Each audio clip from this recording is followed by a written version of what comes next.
कोल्हापूरचा मान, जिथे राजेशाही सौंदर्याला मिळते हिऱ्यांच्या लखलखीत तेजाची साथ।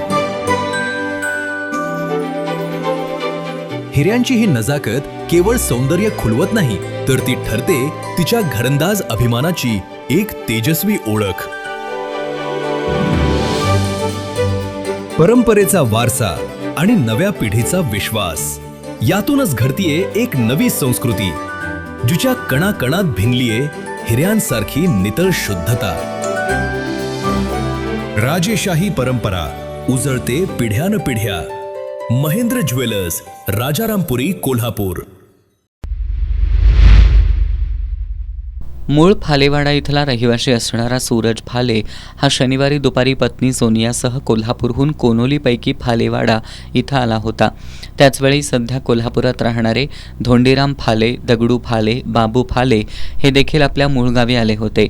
यावेळी सूरज आणि त्यांच्यामध्ये वडिलोपार्जित जमिनीच्या वाटणीवरून वाद सुरू झाला। या वादाचं रूपांतर हाणामारीत झालं। यात सूरजच्या डोक्यावर आणि मानेवर धारधार हत्यारानं वार केल्यानं त्याचा मृत्यू झाला। पतीला वाचवण्यासाठी गेलेल्या सोनिया यांच्याही डोक्याला मार बसल्यानं त्याही गंभीर जखमी झाल्यात। या प्रकरणी सोनिया फाले यांनी राधानगरी पोलिसात फिर्याद दिली असून पोलिसांनी धोंडीराम फाले, दगडू उर्फ मधू फाले, विठ्ठल फाले आणि ज्ञानदेव फाले यांना अटक केली। न्यायालयाने या चौघांना 5 दिवसांची पोलीस कोठडी सुनावली आहे। राधानगरी पोलीस या गुन्ह्यातील अन्य संशयितांचा शोध घेत आहेत।